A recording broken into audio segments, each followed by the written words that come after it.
সম্মানীয় আজিৰ এই সভাত উপস্থিত দুগৰাকী IITian Satyam Kumar Binayak Agarwal Indian public school নাৰেংগীয়ে নুনমাটিয়ে আয়োজন কৰা এই অনুষ্ঠানত উপস্থিত বিদ্যালয়ৰ সমূহ শিক্ষক শিক্ষয়িত্ৰী বিদ্যালয়ৰ চেয়াৰমেনকে ধৰি বিদ্যালয়ৰ ছাত্ৰ ছাত্ৰীকে ধৰি এই সভাগৃহত অসম সাহিত্য সভাৰ এইখিনি সভাগৃহত উপস্থিত থকা মই কওঁ গুৱাহাটীৰ আজি বেছিভাগ টেলেণ্টেই এইখন সভাত উপস্থিত আছে। আপোনালোকে 2 বজাৰ পৰা ইমান ধৈৰ্য সহকাৰে আছে, আপোনালোকৰ কাৰণে এটা হাত চাপৰি দিব লাগে। এইখন সভাত মোক আজি ক'বলৈ দিয়া হৈছে শিক্ষকসকলক উদ্দেশ্য কৰি, ছাত্ৰ ছাত্ৰীসকলক উদ্দেশ্য কৰি আৰু অভিভাৱকসকলক উদ্দেশ্য কৰি মই আপোনালোকৰ লগত কিছু সময় কথা পাতিম, কিন্তু সময় 5টা বজালৈকে আছে। তাৰ পিছত এই হলটো খালী কৰি দিব লাগিব বুলি মোক উদ্যোক্তাই জনাইছে। মই এটা কথা কওঁ, এই দুগৰাকী আইআইটিয়ানে যিখিনি কথা ব্যক্ত কৰিলে যে জীৱনত কেনেকৈ লভিব পাৰি তেওঁলোকে ইতিমধ্যে ক'লে, কিন্তু মই আহোঁতে এখন কিতাপ পঢ়ি আহিছিলোঁ, দালাই লামাৰ এখন কিতাপ। তাতে দালাই লামাই কৈছিল জীৱনৰ উদ্দেশ্যটো কি, the purpose of life, the aim in life. আমাৰ সমাজত এনেকুৱা বহুত আইআইটিয়ান আছে, আমাৰ সমাজত এনেকুৱা বহুত বিজনেছমেন আছে, আমাৰ সমাজত এনেকুৱা বহুত অধ্যাপক আছে, আমাৰ সমাজত এনেকুৱা বহুত ধনী মানুহ আছে, আমাৰ সমাজত এনেকুৱা ফাৰ্ষ্ট ক্লাছ ফাৰ্ষ্ট টপ মানুহ আছে, ফৰ্চুনাৰ লৈ ইনোভা লৈ ঘূৰা মানুহ আছে, কিন্তু তেওঁলোকৰ জীৱনত কিন্তু শান্তি নাই। আপোনালোকে বা কি কয় মই নাজানো, হয় এগ্ৰী কৰিছে মোৰ কথাটো? জীৱনত তেওঁলোকৰ কি নাই? শান্তি নাই। তো দালাই লামাই কৈছিল যে জীৱনৰ লক্ষ্যটো হ'ব লাগে এটা পিচফুল লাইফ অতিবাহিত কৰাই হ'ব লাগে আমাৰ জীৱনৰ লক্ষ্য। আপোনালোকে বহুত মাৰ্ক পাইছে, ইয়াত মাৰ্ক পোৱা যিসকল ল'ৰা ছোৱালী ইয়াত আহিছে সম্বৰ্ধনা জনালে, ইণ্ডিয়ান পাব্লিক স্কুলে সম্বৰ্ধনা আপোনালোকক জনালে। সমাজত ভাৰতবৰ্ষত 140 কোটি জনসংখ্যা হ'ল, কিন্তু সমাজত বৃদ্ধাশ্ৰমৰ সংখ্যা বাঢ়ি গ'ল। সমাজত বহুত কিবা কিবি উন্নতি হ'ল, বিজ্ঞান প্ৰযুক্তিবিদ্যাৰ উন্নতি হ'ল, মেডিকেল কলেজ ডিষ্ট্ৰিক্টে হ'ল, ৰাস্তা ঘাটবোৰ পৰিৱৰ্তন হ'ল, কিন্তু সমাজত মানুহৰ সংখ্যা কমি গ'ল। আপুনি যদি চাই কৰাপশ্যনৰ লগত জড়িত কোন, সেই পাছ আউট ইঞ্জিনিয়াৰজনে কিন্তু কৰাপশ্যনৰ লগত জড়িত। কৰাপশ্যনৰ লগত জড়িত কোন, ইমান ডাঙৰ পৰীক্ষাত কম্পিটিটিভ পাছ কৰি সমাজৰ বিষয়াৰ দায়িত্ব লৈ সেই মানুহগৰাকী কিন্তু কম্পিটিটিভ এক্সামৰ লগত পাছ কৰাৰ পিছত কৰাপশ্যনৰ লগত জড়িত। সমাজত চাব ইমান সুখী, ইমান উচ্চ শিক্ষিত হোৱাৰ পিছত নিজৰ পিতৃ মাতৃক কলৈ পঠাইছে? পিতৃ মাতৃক পঠাইছে বৃদ্ধাশ্ৰমলৈ। সমাজত বহুত শিক্ষিত মানুহ আছে, শিক্ষিত হোৱাৰ পিছত তেওঁৰ ৱাইফৰ লগত ভাল ব্যৱহাৰ কৰা নাই। এনেকুৱা সমাজৰ পৰা মুক্তি পাবলৈ আজিৰ ইণ্ডিয়ান পাব্লিক স্কুলে আয়োজন কৰা এইখন সম্বৰ্ধনা সভাত আপোনালোকে যিসকল উপস্থিত আছে, এটাই জীৱনৰ লক্ষ্য হ'ব লাগে যে মই জীৱনত আইআইটি ক্ৰেক কৰিম, নীট ক্ৰেক কৰিম, ইউপিএছচি ক্ৰেক কৰিম, যি ক্ৰেক কৰিম, যি নকৰিম, কিন্তু জীৱনত মই এটা বস্তু ভালদৰে কৰিম, মই যি নহ'লেও কিন্তু মই ভাল মানুহ হ'ম। এয়াই হ'ব লাগে আমাৰ জীৱনৰ একমাত্ৰ লক্ষ্য। ভাল মানুহৰ অভাৱ আমাৰ সফলতা আছে। ডক্টৰ ভাল ডক্টৰ লাগে, ইঞ্জিনিয়াৰ ভাল ইঞ্জিনিয়াৰ লাগে, শিক্ষক ক্লাছত থাকি দিয়া শিক্ষক লাগে। মই যিখন ইউনিভাৰ্চিটিৰ পৰা বিলং কৰোঁ, university of science and technology Meghalaya, তাৰ চেঞ্চেলৰে কয় যে এজন শিক্ষকে ক্লাছত 5 মিনিট ফাঁকি দিয়াৰ দৰে জাতিৰ লগত গাদ্দাৰী কৰা ইয়াতকৈ ডাঙৰ কৰাপশ্যন আৰু পৃথিৱীত নাই। অনাৰেবল চেঞ্চেলৰ মাহবুবুল হকৰে কয় এয়াই শিক্ষক, কাৰণ শিক্ষক সমাজ পৰিৱৰ্তন কৰিব পাৰে। শিক্ষক কোন?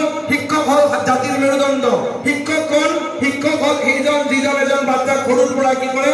ডাঙৰ দীঘল কৰে। শিক্ষক কোন? যি বাচ্চাজনৰ ল'ৰাজনৰ ফিউচাৰ কৰি দিব পাৰে। শিক্ষক আপোনালোকে ইয়াত শিক্ষক আছে। মই ইয়াতে আপোনালোকক যিমান স্কুল আছে ইয়াত গুৱাহাটী আহিছে, মই আমন্ত্ৰণ জনাম আপোনালোকক এবাৰ আমাৰ ইউএছটিএম লৈ আহি আমাৰ এনভাইৰনমেণ্টত পাই যাব, তেতিয়া গম পাব যে আমাৰ এনভাইৰনমেণ্টটো কেনেকৈ। আমি বহুত ছাত্ৰ ছাত্ৰীক ৱেলকাম কৰোঁ সদায়। অসমৰ উত্তৰ পূৰ্বাঞ্চলৰ বহুত ছাত্ৰ ছাত্ৰী আমাৰ বিশ্ববিদ্যালয়ত আহে। মই এই চেগতে আপোনালোকলৈ আমন্ত্ৰণ জনাইছোঁ, সময় সুযোগ পালে আমাৰ ইউনিভাৰ্চিটিখনক কেতিয়াবা চাই আহিব। শিক্ষকে কি কৰিব পাৰে সমাজখনক? শিক্ষকে আজিৰ দিনত বহুত আমাৰ মাৰ্ক বেছ হ'ল, আৰু গাৰ্জিয়ানবিলাকক কি হ'ল? শিক্ষকক চাপ দিয়া হ'ল, মোৰ ল'ৰাজনক কিন্তু 99 দিয়াব লাগিব, আপোনাক যি লাগে মই দিছোঁ, মোৰ ল'ৰাজনক 99 দিয়াব লাগিব। এয়া হ'ল গাৰ্জিয়ানৰ প্ৰেছাৰ। ছাত্ৰজনে কি হয়? ছাত্ৰজনে পঢ়িব আৰ্টছ, ল'ৰা ছোৱালীয়ে দেউতাক বাপে কি ক'ব? তুমি ছায়েন্স পঢ়িব লাগিব। আমাৰ এই গুৱাহাটীত মই সমাজখনত বিশেষকৈ দেখিছোঁ অভিভাৱকবিলাকে ইমান যান্ত্ৰিক তেওঁৰ ল'ৰাক বিচাৰে একে সময়ত তেওঁ বিহু সম্ৰাজ্ঞী হ'ব লাগে, ছোৱালীজনী একেটা সময়ত তেওঁ ডান্সতো ভাল হ'ব লাগে, একেটা সময়ত তেওঁ গীটাৰো বজাব পৰা হ'ব লাগে, একেটা সময়ত তেওঁ ভাল আৰ্টছো কৰিব পৰা হ'ব লাগে, একেটা সময়ত আকৌ 90-95ৰ এই যে প্ৰেছাৰটো আছে সেই প্ৰেছাৰৰ মাজত শিক্ষকসকলেও কি কৰিছে বিভূতিত পৰি গৈছে। শিক্ষকসকলে যে কেতিয়াবা ছাত্ৰ ছাত্ৰীসকলক ক'ব ভাল মানুহ হ'ব লাগে, নৈতিক শিক্ষাৰে শিক্ষিত হ'ব লাগে, এইবিলাকৰ টাইম নাই আজিকালি। আমাৰ টাইম কি অকল মাৰ্কছ আমাক লাগিব, কিন্তু জীৱনৰ যুদ্ধটো বেলেগ। দুগৰাকী IITiane উদাহৰণ কাৰ দিছে? শচীন তেণ্ডুলকাৰ। কাৰ উদাহৰণ দিছে? শচীন তেণ্ডুলকাৰ। শচীন তেণ্ডুলকাৰ IITian নেকি? নহয়। শচীন তেণ্ডুলকাৰ কোন? শচীন তেণ্ডুলকাৰ ক্লাছ 8ত ফেইল কৰা শচীন তেণ্ডুলকাৰ, ক্ৰিকেটৰ ভগৱান শচীন তেণ্ডুলকাৰ। আপুনি ক'ব নেকি শচীন ছাকচেছফুল মানুহ নহয়? কোন শচীন তেণ্ডুলকাৰ? যিগৰাকী শচীন তেণ্ডুলকাৰে প্ৰেক্টিছ কৰি বাছত যেতিয়া গৈছিল তেওঁ গাত বাছত উঠোৱা নাছিল, গা ঘামি গৈছিল শচীন তেণ্ডুলকাৰ। এইজন শচীন তেণ্ডুলকাৰৰ উদাহৰণ কৰিছে, 2 IITiane মেনশ্যন কৰিছে। মানে জীৱনৰ যুদ্ধটো বেলেগ, IIT এটা বেলেগ, জব এটা বেলেগ বস্তু, লাইফ এটা বেলেগ বস্তু। শচীন তেওঁ খেল ভাল পাইছে, খেলি তেওঁ কি কৈছে? অসমৰ ৰিয়ান বৰা খেলি ভাল পাইছে, এদিন তেওঁ খেলিয়ে তেওঁ ছাকচেছ হ'ব। আমি যদি কওঁ লতা মংগেশকাৰ কি পাছ? ক্লাছ 6 পাছ। 6ত দেখিলে কি লতা মংগেশকাৰে? দেখিলে যে মোক এখন গান গায়ে মই ক'ব পাৰোঁ, তেওঁ গানত তেওঁ এক্সপাৰ্ট। ধনী এডুকেশ্যনেল কোৱালিফিকেশ্যন কিমান আপোনালোকে জানে? বিকম ফেইল, কিন্তু ধনী মাহী গোটেই ভাৰতবৰ্ষত চিনি পায়। চ' মানুহ হ'ব লাগে সেইজন যি মানুহে আপোনাৰ যি টেলেণ্ট আছে, নট নেচেচাৰী সকলোৱে IITian হ'ব লাগিব, নট নেচেচাৰী ডেট আপুনি নিট ক্ৰিয়েট কৰিব লাগিব। সমাজত সকলো শ্ৰেণীৰ মানুহ লাগিব, আৰু সকলো শ্ৰেণীৰ মানুহ আছে বুলিয়েই এই সমাজখন ভালদৰে চলি আছে। আপোনালোকে বা কি ভাবে মই নাজানো, মই কিন্তু এনেকৈ ভাবোঁ। আই মাতৃসকলক কৈছোঁ, আই মাতৃসকল আপুনি ফাৰ্ষ্ট শিক্ষক। মই ভাল পাইছোঁ আজি গাৰ্জিয়ানক কি কৰিছে, মামাক সম্বৰ্ধনা জনাইছে, মাকক সম্বৰ্ধনা জনাইছে।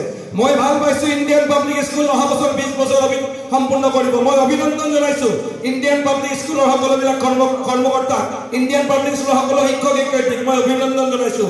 অভিনন্দন জনাই কওঁ, মা আপুনি সেইগৰাকী, কোনগৰাকী? যি আপোনাৰ ল'ৰা ছোৱালীক নৈতিকতাৰ শিক্ষা দিছে। মা আপুনি কোনগৰাকী? যি আপুনি কৈছে কেনেকৈ কথা পাতিব লাগে, কাক সন্মান কৰিব লাগে। মাসকলক, দেউতাসকলক মই কৈছোঁ, আপুনি এনেকুৱা মা দেউতা হ'ব যি ল'ৰাই IIT পাছ কৰক, নিট পাছ কৰক, আমেৰিকাত থাকক, য'তে থাকক, আপোনাৰ বৃদ্ধাকালত আপোনাৰ যাতে ল'ৰা আৰু ছোৱালীয়ে আপোনাক পাহৰি নাযায়, এনেকুৱা ধৰণৰ ল'ৰা এটা আপুনি সৃষ্টি কৰক। যি ল'ৰাক নৈতিক শিক্ষা দিয়ক, যি ল'ৰাক ভূপেন হাজৰিকাৰ শিক্ষা পঢ়াওক, যি ল'ৰাক নেলছন মেণ্ডেলাৰ পৰা আমাৰ মহামানৱ মহাত্মা গান্ধী, গোটেই ভাৰতবৰ্ষক নেতৃত্ব দিয়া মহামানৱ মহাত্মা গান্ধী কিন্তু মেট্ৰিকত তোমালোকৰ দৰে 90-91% নাছিল। আমি কওঁ Gandhi division, 3rd division Mahatma গান্ধীয়ে গোটেই ভাৰতবৰ্ষক নেতৃত্ব দিছিল। নেলছন মেণ্ডেলাৰ কথা যদি আমি কওঁ, নেলছন মেণ্ডেলা উত্তৰ দক্ষিণ আফ্ৰিকা গোটেই নেতৃত্ব দিছিল। সেইগৰাকী নেলছন মেণ্ডেলাই কিন্তু কেইবাবাৰৰ লত ফেইল কৰিছিল, কিন্তু তেওঁ কি কৰিছিল? জাতিৰ কাৰণে, সমাজৰ কাৰণে। মানুহ আমাক লাগে, আৰু মই ভাবোঁ ইণ্ডিয়ান পাব্লিক স্কুলে আজি এই গুৱাহাটীৰ অসম সাহিত্য সভা ভৱনত এই অনুষ্ঠান কৰি যি এক বাৰ্তা দিলে, হয় এই বাৰ্তাৰ জৰিয়তে ছাত্ৰ ছাত্ৰীসকলে কি পাৰিব? মটিভেশ্যন পাৰিব, যি মটিভেশ্যন কিন্তু লাইফৰ কাৰণে দৰকাৰ। আপোনালোকে বুজি পাইছে মোৰ কথা কি কৈছোঁ? খৰধৰকৈ কৈছোঁ কাৰণ সময়ৰ কথা আছে। মই দুটা কথা ক'ম। জীৱনত যদি আপুনি সফল হ'ব বিচাৰে, এলবাৰ্ট আইনষ্টাইনে কৈছিল যি বিফল হোৱা নাই তেওঁ কেতিয়াও চেষ্টাই কৰা নাই। সফল কোন হ'ব? সিদিনা মই আমাৰ ইউনিভাৰ্চিটিত খান ছাৰ আহিছিল, দিল্লী বিখ্যাত যে খান ছাৰ, IAS বনাই খান ছাৰ, সেই খান ছাৰ আহিছিল। খান ছাৰ কৈছিল, अगर आपको पास करना है फटाफट फेल करो, आपको फटाफट फेल करना है। If you fail then you will pass. How? I am giving one example. যদি আপুনি আজি ৰাতিপুৱা কেইটা বজাত উঠিব বিচাৰিছে? 5টা বজাত উঠিব বিচাৰিছে, এলাৰ্মটো আপুনি ফিক্স কৰিছে। আমাৰ প্ৰত্যেক দিনে এলাৰ্মত লেট হয় নে নহয়? লেট হয়, আমি বন্ধ কৰি থওঁ, আকৌ উঠো, বন্ধ কৰি থওঁ, আকৌ উঠো। মানে কি? মানে আমি ফেইলৰ হৈছোঁ ৰাতিপুৱা উঠাত। আপুনি ট্ৰাই কৰক, এদিন আপুনি ৰাতিপুৱা সোনকালে উঠিব পাৰিব। মইতো কওঁ ৰাতিপুৱা যি সোনকালে উঠে, ৰাতি যি সোনকালে হয়, যি এটা ডিচিপ্লিনৰ মাজত চলে, তেওঁ কিন্তু জীৱনত বহুত ছাকচেছফুল হ'ব লাগে। চ' আমাৰ ফাইটটো প্ৰথমত হ'ব আমাৰ লেজিনেছৰ লগত ফাইট। আমাৰ ফাইটটো প্ৰথমত হ'ব কাৰ লগত? আমাৰ যিটো ভিতৰত যিটো আমাৰ অহংভাৱ এটা আছে, আমাৰ ফাইটটো হ'ব আমাৰ যিটো মানুহৰ লগত খং কৰা এটা স্বভাৱ আছে, এই নিজৰ লগত এটা ফাইট কৰিব লাগিব। আৰু নিজৰ লগত ফাইট কৰিবলৈ আপুনি কোনো মহৎ লোকৰ জীৱনী ফ'ল' কৰিব নালাগে। আপুনি আপোনাৰ মাকক ফ'ল' কৰক। আপোনাৰ দৰে ডিচিপ্লিন কোনেও হ'ব নোৱাৰে, কাৰণ মাসকল সদায় ৰাতিপুৱা সোনকালে উঠে। উঠে নে মাসকলে সোনকালে? উঠে মাসকলে দেৰিকে শুৱে মাসকলে 24/7 সমাজৰ কাৰণে দেশৰ কাৰণে ছাৰ্ভিচ দিয়ে মাসকলে মই সকলো ছাত্ৰ ছাত্ৰীক অসমৰ বিভিন্ন কলেজত এই 30 বছৰীয়া জীৱনত অসমৰ বিভিন্ন কলেজ মহাবিদ্যালয়ত হায়াৰ ছেকেণ্ডাৰীত বক্তৃতা দিবলৈ সুযোগ পাইছো মই কৈছো অতিথি হিচাপত বহুত ঠাইত কৈছো মই সবত ঠাইত কওঁ এটা ঠাইতে কথা কওঁ if you really want to be a discipline holder in your life if you really want to do something in your life follow your mother may be non-metric no problem you can learn behavior from your mother you can learn dedication from your mother you can learn punctuality from your mother you can learn hard work from your mother follow your mother follow your father I mean to say that follow your parents definitely to be successful hoboi pariba aru ami hoday kritogyo thakibo lage ei prithibi dahar karone ma aru deutar eta decisionor karone ami iman beautiful eta prithibi enjoy kori asu so salute amar ma hokol aji matri divos hokole facebook ot photo upload dise matri divosor shubhechha matri divos hoy lagibo শিক্ষক দিবস মাতৃ দিবস লাগিব কিন্তু মাতৃ দিবস মানে নহয় ফেসবুকত ফটো দি শুভেচ্ছা দিম আৰু বিদ্যাকালত মই মাতৃজনীক মই বিদ্যাশ্ৰমত পঠাই দিম এয়া কিন্তু মাতৃ দিবসৰ কেতিয়াও তাৎপৰ্য নাছিল আৰু তাৎপৰ্য নহয় আপোনালোকে বুজি পাইছে মোৰ কথাবিলাক মই কি কৈছো বুজি পাইছে আৰু না বুজি পাইছে এতিয়া কথা হ'ল ছাত্ৰ ছাত্ৰীসকলে কেনেকৈ এই ফেইলিয়াৰটো ওভাৰকাম কৰিব আমাৰ বিজ্ঞান আৰু প্ৰযুক্তিবিদ্যাৰ যুগ মোবাইলটো সকলোৱে ইউজ কৰো আমি ইউজ কৰো ছাত্ৰ ইউজ কৰে ছাত্ৰী ইউজ কৰে মা ইউজ কৰে দেউতাক ইউজ কৰে কিন্তু কথাটো হ'ল মোবাইলটোত আমি কি ইউজ কৰিম আছে সব আপোনালোকে আছে কি ইউজ কৰিম মোবাইলটো এতিয়া কথা হ'ল সেই উদাহৰণটো আৰএছ খান ছাৰে এদিনা দিছে এজন সুধিছে এজন ইউপিএসসি এজন ষ্টুডেণ্টে এজন সুধিছে প্ৰিপেয়াৰ কৰি থকা ষ্টুডেণ্টে সুধিছে স্যাৰ মোবাইলতো সব সোৰ্স আছে এতিয়া কেনেকৈ আমি সোৰ্স ল'ম তেওঁ কৈছে ওচৰতে আমাৰ ব্ৰহ্মপুত্ৰ নদীখন আছে ব্ৰহ্মপুত্ৰখন আছে নাই কওক না আছে ব্ৰহ্মপুত্ৰখন তো আপোনাক যদি ব্ৰহ্মপুত্ৰৰ মাজত থৈ দিয়া যায় আপুনি ব্ৰহ্মপুত্ৰৰ কিমান পানী খাব সব পানী খাব নে যিমান পিয়া লাগিব সিমানে খাব জীৱান পিয়া লাগে হিমানে খাব আপোনাৰ মোবাইলত এইটো বস্তুৱে চাওক যিটো আপোনাৰ কাৰণে দৰকাৰী সেইখিনিয়ে চাওক আপোনাৰ নহলে কিন্তু গোটেই ব্ৰহ্মপুত্ৰৰ পানী খাবলৈ গ'লে কিন্তু আপোনাৰ অসুবিধা আছে এই যে কথাকাৰ কৈছিল যে এটা বস্তু 10000টা বস্তু পঢ়াতকৈ এটা বস্তু 10000 বাৰ যদি পঢ়ে সেই মানুহজন পারফেক্ট হয় ইউনিট 1 পঢ়িছে ইউনিট 2 পঢ়িছে ইউনিট 3 পঢ়িছে 6 ঘণ্টা 7 ঘণ্টা পঢ়াৰ নামে পঢ়া নহয় পঢ়া হ'ল আপুনি সেই ইউনিটটো কিমান ভালদৰে পঢ়িছে এইটো হে গুৰুত্বপূৰ্ণ আৰু জীৱনৰ লাইফ কনসেপ্ট বহুত কিন্তু গুৰুত্বপূৰ্ণ কেতিয়া অহংকাৰী নহবা যিজনে পৰা লিংক পাব মই ৰিকুৱেষ্ট কৰিম কেতিয়া অহংকাৰী নহবা সদায় কি হবা বিনয়ী হবা চাৰিজন মানুহক কেতিয়া অসন্মান নকৰিবা এজন নিজৰ পিতৃ মাতৃক কেতিয়া অসন্মান নকৰিবা মৰমৰ ছাত্ৰ ছাত্ৰীসকল কেতিয়া অসন্মান নকৰিবা নিজৰ শিক্ষাগুৰুক কেতিয়া অসন্মান নকৰিবা নিজৰ শিক্ষা অনুষ্ঠানক আৰু কেতিয়া অসন্মান নকৰিবা নিজৰ পিতৃভূমি বা নিজৰ মাতৃভূমি মানে যেটো ৰুট আছে ৰুট কেতিয়া পাহৰি নাযাবা তুমি কালি আইএস হবা তুমি কালি আইআইটিএন পাবা তোমাৰ আইডেন্টিটি কিন্তু ইন্ডিয়ান পাব্লিক স্কুল তোমাৰ পাব্লিকিটি কিন্তু নাৰেঙ্গী পাব্লিক স্কুল তোমাৰ আইডেন্টিটি কিন্তু তুমি বিলং কৰা হাই স্কুল হায়াৰ সেকেন্ডাৰী খনৰ পৰা যত তুমি পাস কৰিছা হেয়াই কিন্তু তোমাৰ আইডেন্টিটি আপোনালোকে বা কি কয় কাৰণ আপুনি আপোনাৰ হায়াৰ সেকেন্ডাৰী ক'ত পঢ়িছে এইটো কেতিয়াও আপুনি চেঞ্জ কৰিব নোৱাৰে পাৰিব চেঞ্জ কৰিব পাৰিব না নোৱাৰিব জীৱনত কেতিয়াও সততাৰ লগত নো কম্প্ৰমাইজ যি হওক সততাৰ লগত নো কম্প্ৰমাইজ 12 ফেল সিনেমাখন আপোনালোকে চাইছে চাগে যিসকলে চোৱা নাই চাব 12 ফেল দ্যাট সিটিং নেহি কানা এই তাৰপিছত তেওঁ কি হ'ল আইএছ বনি গ'ল এটা একদম পেছন ট্ৰু ষ্টৰী বিহাৰৰ এগৰাকী IS officer true story so আমি যেতিয়াও জীৱনত কেতিয়াও সততাৰ লগত কেতিয়াও আমি আপোচ নকৰিম কেতিয়াও সমাজত এজন নিজকে প্ৰতিজ্ঞাবদ্ধ হ'ব লাগে আজিৰ প্ৰজন্মই প্ৰতিজ্ঞাবদ্ধ হ'ব লাগে যে মই জীয়াই থাকোতে এনেকুৱা কাম নকৰো যি কামৰ জৰিয়তে মোৰ মা দেউতাকৰ সন্মান হানি হয় মই এনেকুৱা কাম নকৰিম যি কামৰ জৰিয়তে মোৰ ঘৰখনৰ সন্মান হানি হয় মই এনেকুৱা কাম নকৰিম যি কামৰ জৰিয়তে কি হয় যি কামৰ জৰিয়তে মোৰ শিক্ষা অনুষ্ঠানৰ মোৰ শিক্ষক শিক্ষয়িত্ৰীসকলৰ কিবা বেয়া নাম আহে এই কাম কেতিয়াও নকৰিম গীতা লেখাৰ কথা আছে do your work don't depend upon your result it indirectly means that if you do your work definitely one day আপনি successful মানুহ সকলোৱে হ'ব বিচাৰে successful মানুহ কোন মুহাম্মদুৰ ৰাসূলুল্লাহ কৈছে successful মানুহ কোন যি successful মানুহ এইজন যিজন মানুহ গোটেই জীৱনটো শেষ হোৱাৰ আগতে মৃত্যুৰ আগতে জীৱনটো উপভোগ কৰে আপনি যদি আপোনাৰ মৃত্যু হয় তাৰ আগত যদি জীৱনটো উপভোগ কৰে আপনি successful মানুহ কোন আপোনাৰ ষ্টুডেন্ট লাইফ আপনার যৌবনকাল আপনি যৌবন শেষ হওয়ার আগতে আপনি উপভোগ করক আপনি সাকসেসফুল মানুষ কোন আপনার দেহাটো বেয়া হওয়ার আগতে আপনার আপোনাৰ যিটো হেলদি লাইফ আছে এই হেলদি লাইফটো উপভোগ কৰক আপুনি সাকসেসফুল মানুহ কোন সাকসেসফুল মানুহ সেইজন যিজন মানুহে দুখীয়া হোৱাৰ আগতে নিজৰ ভাল অৱস্থাটো তেওঁ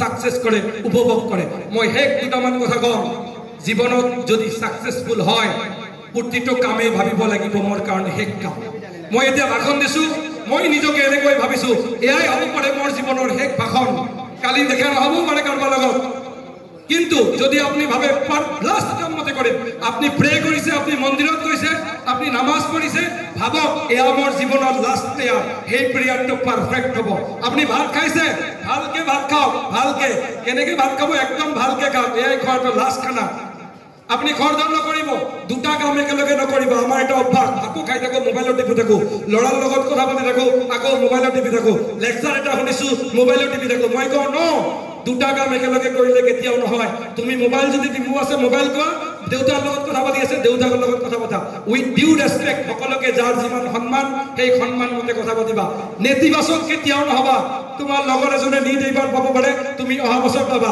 তুমি নাপাবও পাৰা তোমাৰ লাইফৰ কাৰণে বেলেগ বেলেগ অপচন পৃথিৱীত এইখন একবিংশ শতিকাৰ আজিৰ দিনত স্মাৰ্ট মানুহৰ কাৰণে টকাৰ নাই স্মাৰ্ট মানুহৰ কাৰণে কামৰ নাই নট নেসেসাৰি আপনি আইএস হ'বই লাগিব নট নেসেসাৰি আপনি নিট পাবই লাগিব নট নেসেসাৰি আপনি স্ট্যান্ড কৰিব লাগিব আপনি কৰিছে নকৰিছে আপোনাৰ পিছৰ কথা কিন্তু সন্মানজনক এটা পেশা লৈ যি কাকত দিগদাৰ নকৰাকৈ নিজৰ মা দেউতাকৰ লগত যদি আপুনি থাকিব পাৰে নিশ্চয় মই ভাবো যে আপুনি জীৱনত সফল হ'ব পাৰিব মই দুটামান উদাহৰণ দিছো আজিৰ ভাৰতবৰ্ষ আমাৰ ভাৰতবৰ্ষৰ সংবিধানত কি আছে আৰ্টিকেল 14 ইকুৱেলিটি বিফৰ ল ইকুৱেল প্ৰটেকশ্যন অফ ল সকলে ৰাইট টু ফ্ৰীডম আমাৰ আছে ৰাইট টু ইকুৱেলিটি আমাৰ আছে কিন্তু কেতিয়াও আপুনি আপোনাৰ ওচৰৰ কোনোবা মানুহক কেতিয়াও হিংসা নকৰিব কেতিয়াও কোনো মানুহক আপুনি নকব যদি ভাল মানুহ হ'ব বিচাৰে কোনো মানুহক কেতিয়াও ইনসাল্ট নকৰিব ওই যাবি নেকি ওই খেলা যাবি নেকি ওই ৰিস্কা যাবি নেকি নো ভালকে কথা পাতক কাৰণ আপোনাৰ ব্যৱহাৰ আপোনাৰ পৰিচয় আপোনাৰ 99% 10 বছৰ পিছত কোনে নুহুদে মানুহে আপোনাক ৰিমেম্বাৰ কৰিব সেই মানুহজনৰ ব্যৱহাৰ কেনা আমাৰ জীৱনত বহুত শিক্ষক লগ পাওঁ কিন্তু এলপি স্কুলৰ শিক্ষক আমাৰ কিন্তু হায়াৰ সেকেন্ডাৰী শিক্ষকক কেতিয়াও আমি পাহৰি নাযাওঁ কিছুমান শিক্ষকক পাহৰি যোৱা যায় কিন্তু মোক শিকোৱা শিক্ষকজন আৰু মোক হায়াৰ সেকেন্ডাৰীত পঢ়োৱা সেই শিক্ষকবিলাকক কিন্তু এতিয়াও মই চকু মুদিলে সকলোকে কথা মনত পৰে কিয় কাৰণ তেওঁলোকে আমাক জীৱনৰ শিক্ষাটো দিছে কলেজ লাইফত যাবা আইআইটিত যাবা ইমান সম্পৰ্ক নহব যি তোমাৰ হায়াৰ সেকেন্ডাৰী ফিজিক্সৰ টিচাৰৰ লগত পলিটিক্যাল সায়েন্স টিচাৰৰ লগত আপোনাৰ যিটো সম্পৰ্ক আছে বুজি পাইছে মই কি কৈছো হেকলৈ এটা কথাই কওঁ নেতিবাচক মানসিকতা কেতিয়াও নানিবা কিছুমানে ক'ব এইবিলাক কৰি লাভ নাই তাতে পৰিছে নহয় একো লাভ নাই এই নেতিবাচক মানুহৰ পৰা সদায় আঁতৰি থাকিবা কাৰণ এচাম সমাজত আছে নেতিবাচক মানুহে কেতিয়াও আনৰ উন্নতি দেখিব নোৱাৰে তেওঁ কেৱল সমালোচনা কৰিব জানে তোমাক ক'ব তুমি কথা ক'ব নাজানা কিন্তু তেওঁ যে আৰু নাজানে সেইটো নহয় আৰু মৰমৰ ছাত্ৰ ছাত্ৰীসকল যিসকলে আইআইটিত যাব বা হায়াৰ এডুকেশ্যনত যাব সদায় হায়াৰ এডুকেশ্যনত যোৱাৰ পিছতো আপোনাৰ সেই স্কুলৰ শিক্ষকৰ লগত এই যে টিচাৰ কো বিলিভ কৰনা হে बोला ना সো কান কমিউনিকেশ্যন এটা ৰাখিব এই স্কুলৰ হাই স্কুলৰ হেডমাষ্টাৰ বা হায়াৰ সেকেন্ডাৰী সেই সাবজেক্ট টিচাৰৰ বা আপোনাৰ প্ৰিয় শিক্ষকজনৰ লগত কেতিয়াও সম্পৰ্ক কিন্তু কেতিয়াও এৰি নিদিব আৰু খুব ডেঞ্জাৰ কথাটো হ'ল ইমান দিনে হায়াৰ সেকেন্ডাৰীলৈকে মেট্ৰিকলৈকে আপোনাৰ মা দেউতাৰ লগত থাকি আপুনি পঢ়িছিল হোষ্টেলত যোৱাৰ লগে লগে কিন্তু মা দেউতা নাথাকে থাকিব হোষ্টেলত যোৱাৰ লগে লগে নিজৰ গাৰ্জিয়ান আপুনি নিজে হোষ্টেলত যোৱাৰ লগে লগে কোনেও আপোনাক পঢ়িব নকয় হোষ্টেলত যোৱাৰ লগে লগে তাতে কটন কলেজৰ যাক বি বৰুৱা হোষ্টেলত যাক বেলেগ বেলেগ কলেজত যাক গোটেই দিন ৱাৰ্ডেনে আপোনাক চকু দি নাথাকে আপুনি নিজে নিজৰ ৰজা যেতিয়া সেই ৰজা হওঁতে বহুত 90% 70% গাঁৱৰ পৰা আহি গুৱাহাটীত কিন্তু বহুত ফেইল কৰাৰ ৰেকৰ্ড আছে হায়াৰ সেকেন্ডাৰী ফাৰ্ষ্ট ইয়াৰত জানে আপোনালোকে কিয় কাৰণ নিজৰ গাৰ্জিয়ান নিজে হয় বন্ধু বাছনি কৰোঁতে সদায় সাৱধান মৰমৰ ছাত্ৰ ছাত্ৰীসকলক কৈছো মই ভাইটি ভণ্টি বুলিয়ে কৈছো বন্ধু সকলো নহয় কিন্তু ক্লাছত থকা আপোনাৰ কৰ্মক্ষেত্ৰত থকা সকলোৱে আপোনাৰ বন্ধু নহয় বন্ধু কোন যি বন্ধুৱে আপোনাক পঢ়িবলৈ উৎসাহ জগাব যি বন্ধুৱে আপোনাক ভাল কাম কৰিবলৈ উৎসাহ জগাব তেওঁলোকৰ দৰে মানুহক বন্ধু নিৰ্বাচন কৰিব বেছি সময় নলওঁ তেওঁলোকৰ প্ৰগ্ৰাম আছে সকলোলৈ মোৰ পুনৰ শুভেচ্ছা সকলোৰে ভাল হ'ব ইণ্ডিয়ান পাব্লিক স্কুলৰ সকলো সত্তাধিকাৰীলৈ বিশেষকৈ মোৰ লগত যোগাযোগ কৰা তৌফিক ছাৰলৈ ধন্যবাদ জনাই ভৱিষ্যতে ইন ফিউচাৰ গুৱাহাটীৰ যিকোনো শিক্ষা অনুষ্ঠানত আপোনালোকক হয়তোবা লগ পাব পাৰোঁ ক্লাছৰুম অৰিয়েণ্টেড প্ৰগ্ৰাম হ'লে 1-to-1 ইণ্টাৰেকশ্যন হ'লে আমাৰ কাৰণে বেছি ভাল হয় ছাত্ৰ ছাত্ৰীসকলক বহুত কথা ক'বলৈ পিপিটি চিপিটি আমি আজি যিহেতু ৰাজহুৱাভাৱে সকলোবিলাক কথা কৈছোঁ কথাৰ মাজত কিবা যদি ভুল হৈছে আপোনালোকে ক্ষমা কৰিব এটা লাষ্টত এটা আহ্বান জনাও যে আমাৰ university schools of law and ৰিচাৰ্চত 90% যদি কোনোবাই পায় 90 বা 90 প্লাস বা 80% এনেকুৱা পায় বিভিন্ন কোৰ্সত আপোনালোকৰ স্কলাৰশিপৰ ব্যৱস্থা আছে যিকোনো এজন শিক্ষকে ৰেকমেণ্ড কৰি দিলে আমি সেই ছাত্ৰজনক স্কলাৰশিপৰ দিয়া পঢ়া শুনাৰ ব্যৱস্থা কৰিব পাৰিম ফিজিক্সে হওক কেমিষ্ট্ৰিয়ে হওক ল হওক পলিটিকেল সায়েন্সে হওক কমাৰ্চে হওক বা যি হওক এক্সেপ্ট দুই এটা কোৰ্স ফাৰ্মাসি বা দুই এটা কোৰ্সৰ বাহিৰে যদি আপোনালোকে আহিব বিচাৰে আমাৰ ইউনিভাৰ্চিটিত আহিব পাৰিব আৰু ইন ফিউচাৰ ইয়াত থকা সকলো শিক্ষাগুৰুলৈ মই শ্ৰদ্ধা জনাইছো আপোনালোকৰ ইয়াত আজি দিনটো মোৰ ইমানেই ভাল যে মহান শিক্ষক গুৱাহাটীৰ মহান শিক্ষকবিলাক গুৱাহাটীৰ ব্ৰিলিয়েণ্ট মাইণ্ডছৰ আজি এটা সন্ধিয়া উপভোগ কৰাৰ কাৰণে এই সুযোগটি দিয়াৰ কাৰণে মই আমাৰ ইউনিভাৰ্চিটিৰ ৰেজিষ্ট্ৰাৰ এডমিনিষ্ট্ৰেশ্যন বল্লভ কলিতা ছাৰকে ধৰি ইণ্ডিয়ান পাব্লিক স্কুলৰ সকলোলৈ ইণ্ডিয়ান পাব্লিক স্কুল 20 বছৰ হওক অনাগত দিনত জাতিৰ স্বাৰ্থত দেশৰ স্বাৰ্থত আৰু সুন্দৰ ভৱিষ্যত নিৰ্মাণ কৰাৰ স্বাৰ্থত কাম কৰি যাব শিক্ষকসকললৈ মোৰ এটা অনুৰোধ আজিৰ যি সিলেবাস হৈছে গোটেই দিনৰ ৰুটিনৰ মাজত এসপ্তাহৰ ৰুটিনৰ মাজত এটা ৰিকুৱেষ্ট এজন এনেকুৱা শিক্ষকক পঠাওক বা এটা সেমিনাৰ শনিবাৰকে কৰক যিটো সেমিনাৰ অকল নৈতিকতা মানৱতা আধ্যাত্মিকতাৰ লগত হ'ব যি ছাত্ৰ ছাত্ৰীসকলে সৰুৰ পৰাই দেশ নিৰ্মাণত সহায় কৰিব ভাৰত বিশ্বগুৰু হ'বলৈ হ'লে পলিটিকেল স্লোগানত নহয় নাগৰিকৰ মানসিকতা চেঞ্জ কৰিলেহে ভাৰত বিশ্বগুৰু হ'ব প্ৰতিগৰাকী নাগৰিকে যদি ক'ব মই অনেষ্টি কৰিম মই যদি কৰাপশ্যন নকৰিম এই ছাত্ৰ ছাত্ৰীসকল যিসকল দেশৰ ভৱিষ্যত এই ভৱিষ্যত প্ৰজন্মক মই শিক্ষক ছেকশ্যনক ইয়াত কৈছোঁ বিশেষকৈ যদি পাৰে এটা দিন নৈতিকতা মানৱতা আপোনালোকৰ নিজা স্কুল এখন হেডমাষ্টাৰে ইচ্ছা কৰিলে এটা ক্লাছ 1 ঘণ্টাৰ কাৰণে ৰাখিব পাৰে নিজেও ল'ব পাৰে এক্সপাৰ্টো মাতিব পাৰে নৈতিকতা মানৱতা আধ্যাত্মিকতাৰ ওপৰত কিছুমান পাঠ দিব যি পাঠে কিন্তু ল'ৰা ছোৱালীসকলৰ বিকশিত ভৱিষ্যত আৰু ভাৰতবৰ্ষ বিশ্বগুৰু হোৱাত সহায় কৰিব সকলোৰে ভাল হওক এইখিনি কৈয়ে মই মোৰ বক্তব্য সামৰিছোঁ ধন্যবাদ